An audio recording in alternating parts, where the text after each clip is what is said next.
Entends-tu cette voix, celle du premier Dieu? Sa peau comme le feu des astres paraît bleue. Noire comme la neige en automne est son âme. Pour transpercer des cœurs, ses mains devenant lame. Pour traverser les temps, l'amour comme ultime arme. De chacun des mortels fait couler 1000 larmes. Riloun, l'être mythique, il te faudra poursuivre, afin que robustesse et silence t'enivrent.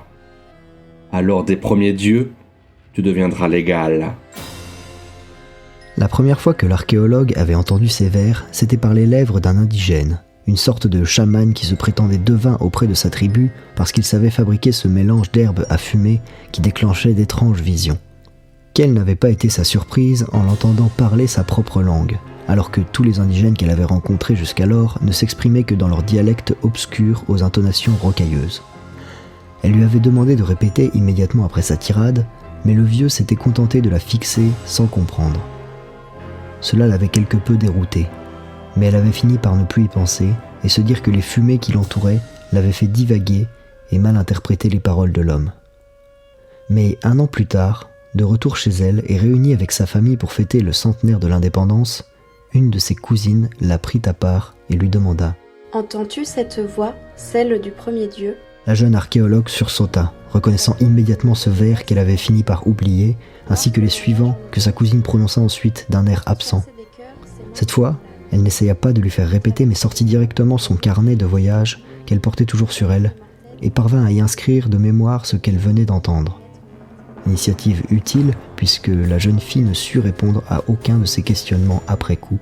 L'historienne commença à effectuer des recherches sur la civilisation ancienne qui avait vécu dans les jungles de Draconis, là où elle avait rencontré la tribu des Gorkas et le vieux chaman.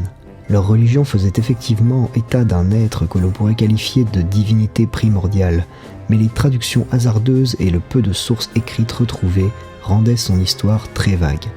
Lorsqu'elle entendit le poème la 3e fois, c'était dans un rêve. Elle se trouvait dans la jungle, au pied d'un mont solitaire, sur le flanc duquel un temple biscornu et étincelant était bâti. La structure semblait fourmiller de monde, mais auprès d'elle il n'y avait personne, et pourtant la voix lui parvint toute proche, comme un murmure au creux de son oreille. Sa peau comme le feu des astres paraît bleu, noir comme la neige en automne est son âme, pour transpercer des cœurs, ses mains devenant l'âme. Mais ce n'était qu'un rêve. La fois suivante, elle l'entendit alors qu'elle était parfaitement éveillée, à bord de son véhicule. Et là. Riloun, l'être mythique, il te faudra poursuivre, afin que robustesse et silence t'enivrent. C'était un message externe et la communication s'interrompit dès lors qu'elle tenta d'identifier son interlocuteur. Le lendemain, alors qu'elle prenait sa douche, loin de tout moyen de communication avec quiconque, elle entendit une voix parfaitement inconnue prononcer « Pour traverser les temps, l'amour comme ultime arme, de chacun des mortels fait couler 1000 larmes. » Elle dut cette fois se rendre à l'évidence et accepter que cette voix était dans sa tête. Était-elle victime d'une malédiction ou d'un phénomène explicable? Ou bien tout simplement en train de perdre la raison? Le seul moyen de découvrir la vérité était probablement de retourner dans la forêt de Draconis et tenter de débusquer le temple qui lui était apparu en rêve. Mais avant cela, elle fit un détour par la Bibliothèque universelle d'Europe où elle parvint à en apprendre plus sur le culte des anciens habitants de Draconis. Il n'avait qu'une seule divinité, mais celle-ci était omniprésente, multiforme, presque immanente. Ce dieu habitait toutes choses et était tantôt décrit comme invisible, tantôt comme un être tangible. Les descriptions les plus détaillées allant même jusqu'à lui conférer des traits humains ou bien un reptilien, voire un corps de poisson visqueux et une tête de félin sanguinaire. Il personnifiait la forêt et les océans, le côté sauvage et impitoyable de la nature, et beaucoup de sources lui attribuaient une couleur bleue, ce qui avait achevé de convaincre la scientifique que ces hallucinations récurrentes étaient liées à ce fameux premier dieu. En survolant la forêt vierge de Draconis, trouver le volcan éteint qu'elle avait vu en songe fut aisé. À présent, elle montait les marches du temple, se dirigeant vers l'ouverture gigantesque qui avait peut-être jadis été fermée par une porte de bois. L'endroit était désert et la végétation avait depuis bien longtemps investi les immenses pierres taillées que le temps avait rendues ocre ou grisâtres. D'immenses racines jaillissaient du sol en certains points, soutenant des arbres aux troncs épais, longeant des murs ou s'entortillant autour de gigantesques colonnes. 2 créatures de roche sculptées se tenaient à l'entrée, comme 2 gardiens figés. Ces statues représentaient des êtres humanoïdes aux têtes monstrueuses, oreilles pointues, museaux allongés, et ce qui ressemblait à des tentacules ou d'épais poils sous la mâchoire. Tandis qu'elle s'approchait et franchissait l'entrée, les vers sonnèrent à nouveau, et elle aurait juré que ces mots provenaient des 2 sentinelles de pierre. Riloun, l'être mythique, il te faudra poursuivre, afin que robustesse et silence t'enivrent, alors des premiers... S'arrêtant net, elle jeta un regard inquiet aux alentours, mais tout était immobile. Prenant son courage à 2 mains, elle fit ses premiers pas dans le temple et se retrouva plongée dans la pénombre. À peine entrée, elle entendit de nouveau une voix, encore différente et très distante, très sourde, mais qui prononçait le poème sans discontinuer. Celle du premier dieu. Sa peau comme le feu des astres paraît bleue, noire comme la... Lorsque ses yeux s'habituèrent à l'obscurité presque surnaturelle qui régnait ici malgré l'ouverture béante derrière elle, elle put détailler le hall dans lequel elle se trouvait.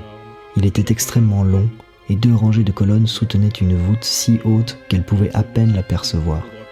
Tout au fond, à l'autre bout du temple, quelque chose semblait briller d'un éclat bleuté, mais c'était beaucoup trop loin pour qu'elle puisse en deviner la nature. En revanche, elle discernait mieux les dizaines de statues, semblables aux 2 précédentes, qui se trouvaient dispersées un peu partout dans la salle, entre les hautes colonnes et les plantes envahissantes qui leur grimpaient dessus. Elle pouvait voir ces statues, mais aussi les entendre, à la frontière de son ouïe ou de son esprit, et toutes récitaient les mêmes vers. De chacun des mortels fait noir comme la neige en automne et son âme, pour transpercer des cœurs, ses mains devenant l'âme, pour traverser les temps, l'amour comme le noir comme la neige en automne et son Noir comme la neige en automne et son âme. De chacun des mortels fait couler 1000 larmes. Lorsqu'elle avança lentement, se dirigeant vers la lueur lointaine, l'archéologue eut du mal à conserver son calme, car les voix se mirent à prendre de l'ampleur, certaines se chevauchant, certaines se rapprochant puis s'éloignant à mesure qu'elles se déplaçaient entre les statues. Noir, comme la neige en automne. Alors, des premiers dieux, tu deviendras l'égal. noir comme la neige en Entends-tu cette automne. voix, celle De du chacun des mortels fait couler des Mythique, il te faudra poursuivre, chacun des mortels, afin que robustesse et silence t'enivrent. Une grande nervosité s'était emparée d'elle, ses mains étaient moites, mais elle ne renonça pas et continua d'avancer, poussée par la curiosité et par un courage dont elle n'aurait pas soupçonné l'existence.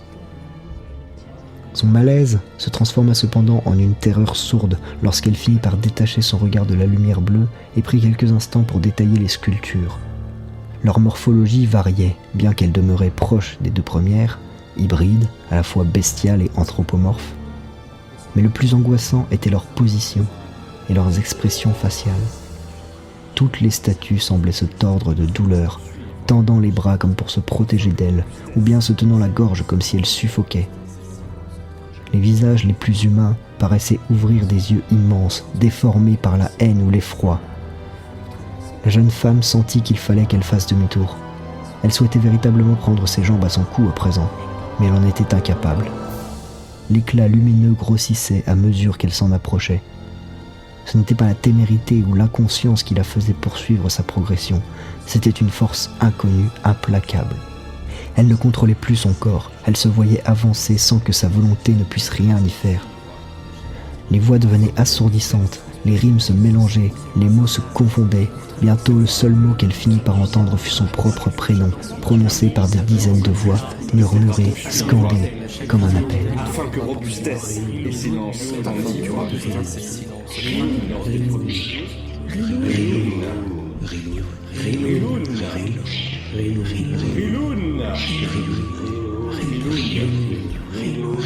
Et la voilà qui se trouvait juste face à la source de cette lumière bleutée. C'était un immense miroir dans lequel elle voyait son reflet, son propre reflet, avec ses yeux en amande emplis de larmes, cette gueule de fauve pourvue de crocs acérés, ses branchies creusées à l'arrière de ses joues, son reflet à l'âme noire et à la peau teintée d'une douce couleur bleue, iridescente. Le premier dieu de Draconis, elle-même, Riloun. Elle recula, horrifiée, titubant, s'accrocha à la plus proche colonne pour ne pas s'écrouler.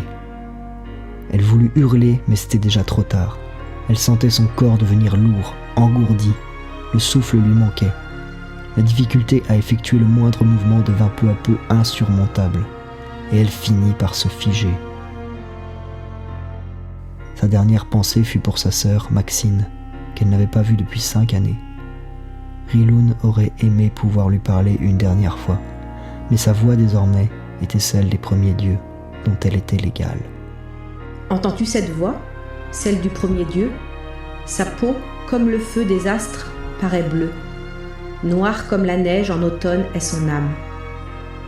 Pour transpercer des cœurs, ses mains devenant l'âme, pour traverser les temps, l'amour comme ultime arme. De chacun des mortels fait couler 1000 larmes. Maxine, l'être mythique il te faudra poursuivre, afin que robustesse et silence t'enivrent. Alors, des premiers dieux, tu deviendras l'égal.